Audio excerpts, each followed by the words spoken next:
Hello बच्चों, आज हम क्लास 10 के समानांतर श्रेणी का अगला भाग बताएंगे। समानांतर श्रेणी में एक्सरसाइज हम बताए थे 5.2, जिसमें क्वेश्चन नंबर 7 तक आपको बता दिए थे। क्वेश्चन नंबर 8 से अभी हम आपको बताने जा रहे हैं। क्वेश्चन नंबर 8 क्या है? कह रहा है कि एक एपी में 50 पद है। टोटल पद कितना दिया हुआ है? 50, यानी n इक्वल टू दिया हुआ है कितना? 50 पदों की संख्या दिया हुआ है। और तीसरा पद यानी T3 दिया हुआ है कितना? 12 दिया हुआ है। और अंतिम पद यानी Tn दिया हुआ है कितना? दिया हुआ 106। कह रहा है इसका 29वां पद ज्ञात करें, यानी T29 इक्वल टू वाट। सबसे पहले तो क्वेश्चन में जो दिया है उसको लिख लेना चाहिए। आप ध्यान दें, चूंकि T3 बराबर दिया हुआ है 12, तो इसको हम लिख सकते हैं a plus 2d equal to कितना? 12, equation number first. And Tn equal to दिया हुआ है 106। Tn का फॉर्मूला क्या होता है? a plus n-1 into d equal to 106। n का मान यहाँ दिया हुआ है कितना? 50 और -1 इंटू डी इक्वल टू कितना हो जाएगा? 106। या इसको हम लिख सकते हैं a plus 49d equal to 106। इसको इक्वेशन 2 मान लेंगे, दोनों के सोल्व करेंगे 1 और 2 को, और a और d का वैल्यू निकालेंगे। लिखेंगे समीकरण 1 एंड 2 से क्या हो जाएगा? a plus 2d equal to 12 और a plus 49d equal to 106। Minus minus minus दोनों घटा दे रहे हैं, माइनस कट जाएगा। ये आपका कितना हो जाएगा? -47d। इधर आपका 12 घट जाएगा, 4 और 9, इतना -94 बचेगा। माइनस से माइनस कैंसिल, 47 दूनी 94 होता है, यानी डी का वैल्यू कितना आ जाएगा? 2 आ जाएगा। और डी का मान समीकरण 1 में रख देंगे। समीकरण 1 से कितना आ जाएगा? a प्लस 2 गुने डी का मान 2 इक्वल टू 12। a 12 2 दूनी 4 इधर आ जाएगा माइनस में, तो बच जाएगा कितना? 8 आ जाएगा। यानी a का वैल्यू कितना आ गया? 8, और d का वैल्यू 2 आ गया। हमें निकालना है T29। इसलिए T29 के लिए हम लिख सकते हैं a प्लस 28d। a का मान आ गया 8, 28, और d का वैल्यू कितना है? 2, तो 8, 28 दूनी कितना हो जाएगा? 56। दोनों जोड़ लीजिए, 8 6 14 के 4, 5 1 6। इस प्रकार हमें T29 यानी 29वां पद जो होगा वो कितना हो जाएगा? 64 हो जाएगा। क्वेश्चन नंबर नेक्स्ट देखिए।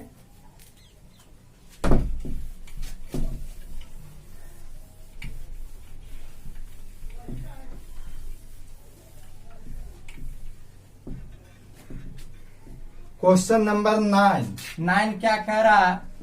कह रहा है यदि किसी एपी के तीसरे और 9वें पद दिया हुआ है, यानी दिया हुआ है तीसरा यानी T3 और 9वां यानी T9, कितना दिया हुआ है? T3 दिया हुआ है 4 और T9 दिया हुआ है -8। तो इसका कौन सा पद शून्य है? कौन सा पद शून्य है? इसका मतलब हुआ कि लास्ट टर्म जो है वो कितना दिया हुआ है? 0, और n का वैल्यू निकालना है। यानी कौन ऐसा पद होगा जिसका वैल्यू 0 हो जाए? इसका मतलब क्या है? ये लास्ट टर्म दिया हुआ था। तो सबसे पहले ये दोनों से हम चलेंगे। चूंकि T3 इक्वल टू 4 दिया हुआ है, तो इसको हम लिख सकते हैं a प्लस 2d।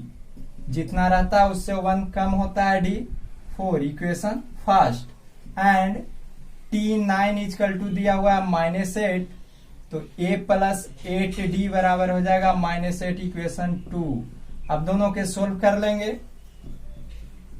समीकरण फर्स्ट एंड सेकंड से क्या हो जाएगा, a plus 2d is equal to 4 और a plus 8d equal to -8 subtract कर देंगे, ये प्लस हो जाएगा, ये आ जाएगा -6d, इधर 8 है 4 12, 6 दूनी 12, यानी d का वैल्यू -2 आ जाएगा। अब d का मान इक्वेशन फर्स्ट में रख देंगे, समीकरण फर्स्ट से क्या हो जाएगा, यहां रखिए a2 और d का मान -2 इजकल टू 4, यानी a -4 equal to 4, a equal to कितना हो जाएगा, माइनस से इधर जाएगा तो प्लस हो जाएगा, +4, तो a इजकल टू 8 आ जाएगा।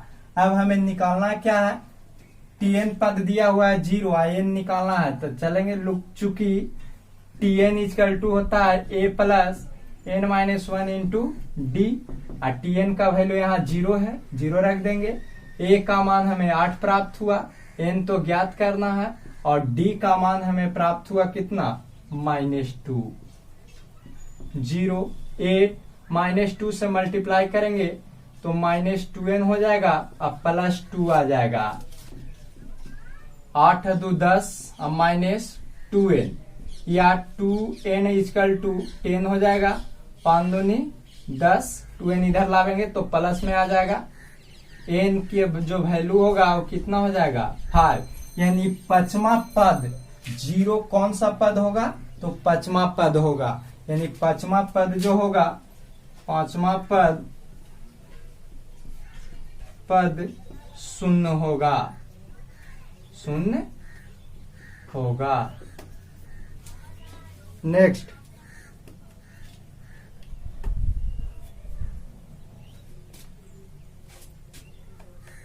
थर्टीन देख लीजिए, क्वेश्चन नंबर 13, या पहले 10 नंबर एगो देख लीजिए।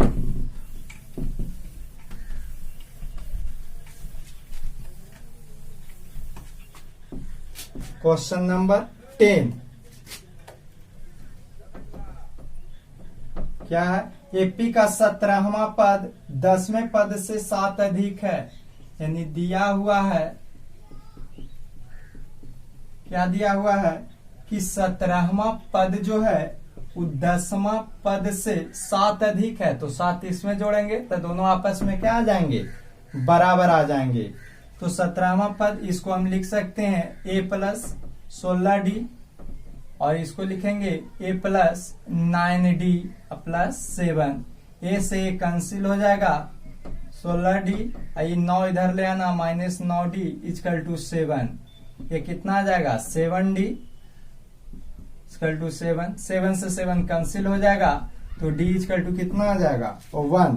कह रहा था कि इसका सार्वअंतर ज्ञात कीजिए, तो सार्वअंतर कितना आ गया, d को ही तो सार्वअंतर बोलते हैं, यानी सार्वअंतर होगा,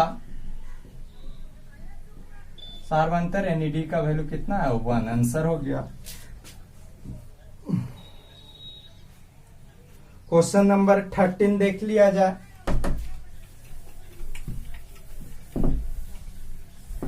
क्वेश्चन नंबर 13 क्या कह रहा है कि 3 अंकों वाली कितनी संख्याएं 7 से विभाज्य है। तो सबसे पहले ध्यान दीजिए कि 3 अंकों वाली संख्या कौन होता है, 3 अंकों वाली संख्या कहां से स्टार्ट होता है, 100, यानी 100 से 999 तक। अब कह रहा है कि 7 से डिविजिबल हो, यानी 7 से विभाज्य संख्या क्या होना चाहिए, 7 से विभाज्य होना चाहिए, विभाज्य होना चाहिए।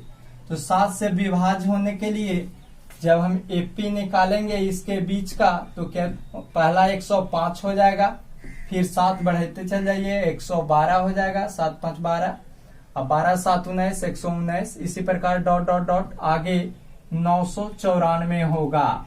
ये कैसे, फर्स्ट और लास्ट किस प्रकार निकालेंगे, तो क्या करेंगे 100 में 7 से भाग देंगे, 7 1 बाकी 3 0, और क्या करना है इससे सच्चे को 28 नहीं 7 बचे 35 लगाएंगे तो शेष हमें -5 बचेगा।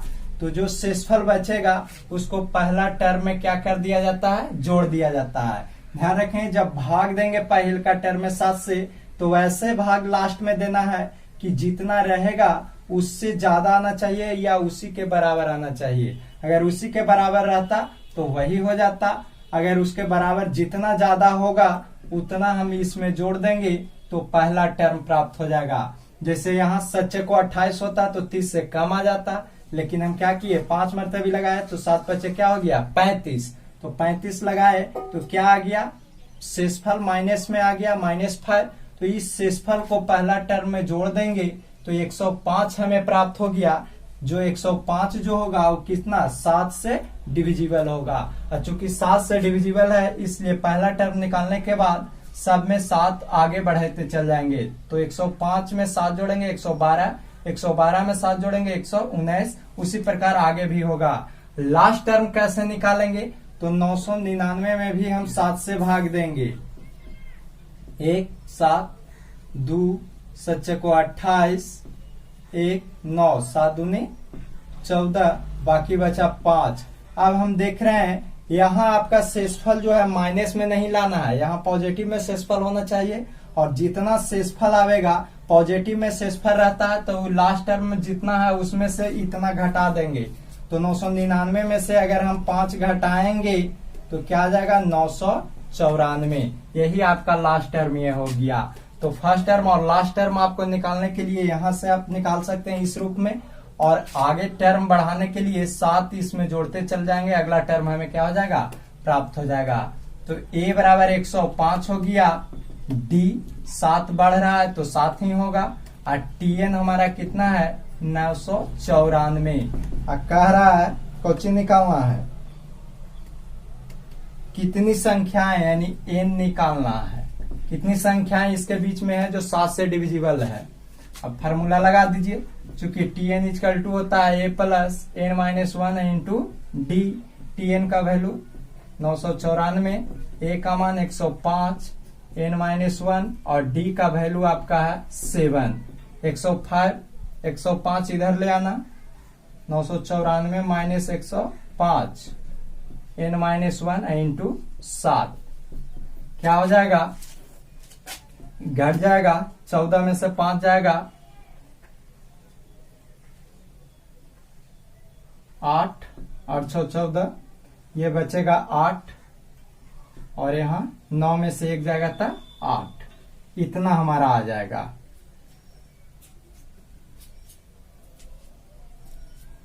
चौदह में से 5 जाएगा तो 9 आवेगा, सॉरी 9 इधर हो जाएगा n-1 इंटू 7, 7 से काट दीजिए 1, 7 दूनी 14, 7 से 49, 127, यानी n-1 इक्वल टू हो जाएगा 127। तो n का वैल्यू कितना आ जाएगा 127 प्लस 1 यानी 128, यानी इसके बीच में 128 ऐसे संख्या होंगे जो 7 से डिविजिबल होगा, यानी 7 से विभाज्य होगा। नेक्स्ट क्वेश्चन आगे ध्यान दें।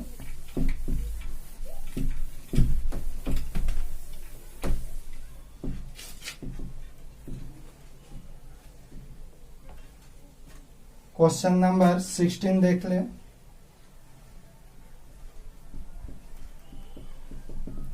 एपी ज्ञात कीजिए जिसका तीसरा पद यानी दिया हुआ है, क्या दिया हुआ है कि तीसरा पद यानी T3 16 है, बराबर हम कितना लिख सकते हैं 16।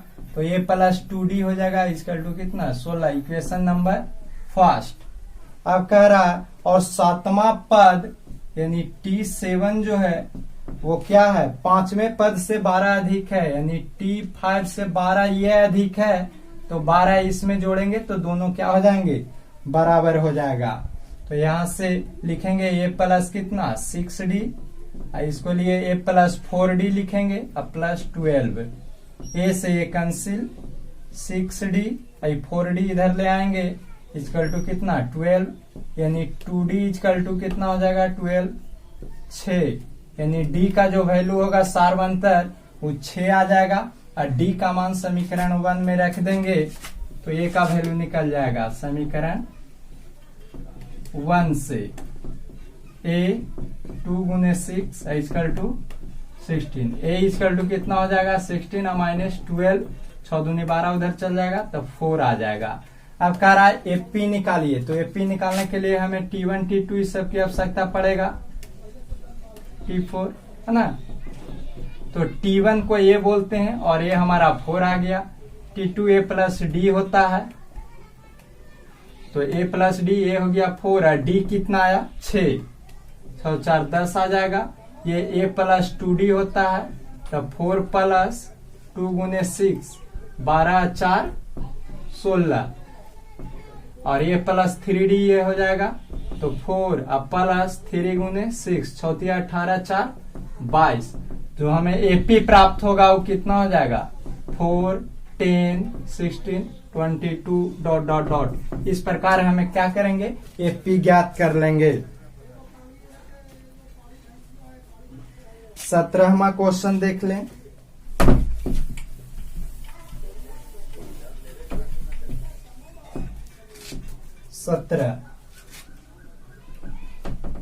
एपी दिया हुआ है, एपी कितना है 3 8 13 dot dot dot dot dot dot 253। कह रहा अंतिम से 20वां पद ज्ञात करिए, तो यहाँ ए क्या होगा प्रथम पद 3 हो जाएगा और डी इक्वल टू हो जाएगा 8 माइनस 3 इक्वल टू 5 और टीएन कितना दिया हुआ है 253। कह रहा है अंतिम से 20वां पद इक्वल टू वाट। तो हम अंतिम से 20वां पद निकालने के लिए हम पिछला वीडियो में हम बता चुके हैं पार्ट 1 में, उसको आप देख लीजिएगा। अंतिम से 20वां पद निकालने के लिए किस प्रकार निकाला जाता है, तो अंतिम से 20वां पद बराबर हो जाएगा Tn माइनस 19d, यानी जमा पद रहता है माइनस में हो जाता है 19d। शुरू से निकालते हैं तो d जुड़ता है सर्वांतर और लास्ट से निकालते हैं तो घट जाता है। Tn आपका कितना है 253 माइनस 19 और d का मान यहाँ कितना है 5 253 माइनस 9 5 45 5 4 9 95 घटा दीजिए 8 5 13, ये आपका बचेगा 4 14, 14 में से 9 घटेगा तो 5 और 1 158 आ जाएगा, है ना। नेक्स्ट आपका क्वेश्चन देख लीजिए आगे।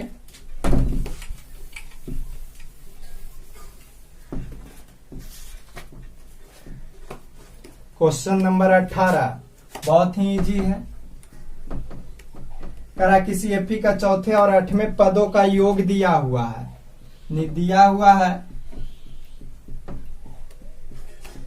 कितना चौथा यानी T4 और प्लस T8 दोनों का योग दिले है 24। तो इसको लिख सकते हैं ये प्लस 3d और इसको लिख सकते हैं ये प्लस 7d इक्वल टू कितना 24। 2a और प्लस 10d हो जाएगा इक्वल टू 24। 2 कॉमा लेंगे तो a plus 5d equal to कितना 24, यहां से कट जाएगा 12, यानी a plus 5d equal to 12 हो जाएगा इक्वेशन फर्स्ट। एंड छठा और 10वें पद यानी T6 और T10 ये दोनों का योग दिया हुआ है कितना 44, इसको लिखेंगे a प्लस 5d और इसको a plus 9d equal to कितना 44। 2a हो जाएगा और 9 और 5 कितना 14d इक्वल टू 44। अब इससे हम इस प्रकार 2 कॉमा ले लेंगे तो a प्लस 7d हो जाएगा 44 बाई दूनी 44, a plus 7d equal to 22 equation number two. अब पीछे हम ऐसा क्वेश्चन बता चुके हैं, इससे ए और डी का वैल्यू ज्ञात कर लेंगे और एपी का प्रथम 3 पद ज्ञात करने का रहा, तो ए और डी निकाल के T1, T2 और T3 क्या करेंगे, निकाल लेंगे, आंसर हो जाएगा। इस प्रकार आपका 1-2 क्वेश्चन और है, तो आप क्या करिएगा, 19 को भी हम थोड़ा हिंट दे देते हैं। क्वेश्चन नंबर 19 करा, सुब्बा राव ने 1995 में 5,000 रुपया मासिक वेतन पर कार्य प्रारंभ किया, यानी ए बराबर दिया हुआ है प्रारंभ में कितना, 5,000 रुपया। कह रहा है 200 प्रति वर्ष बढ़ रहा है, यानी कि सार्वंतर दिया हुआ है कितना, 200। किस वर्ष में उसका वेतन 7,000 हो जाएगा, यानी टीएन दिले है 7,000, तो कह रहा है किस वर्ष, यानी एन इक्वल टू वाट निकालना है। ऐसा क्वेश्चन आपको सोल्व करके हम बता चुके हैं, आप लोग सोल्व कर लीजिएगा। इस प्रकार आपका एक्सरसाइज 5.2 जो समानांतर श्रेणी का था वो खत्म हो गया। अगला एक्सरसाइज आपको अगले वीडियो में बताएंगे। तब तक अगर हमारे वीडियो पसंद आया तो वीडियो को लाइक करें और चैनल को सब्सक्राइब भी करिए। थैंक्स।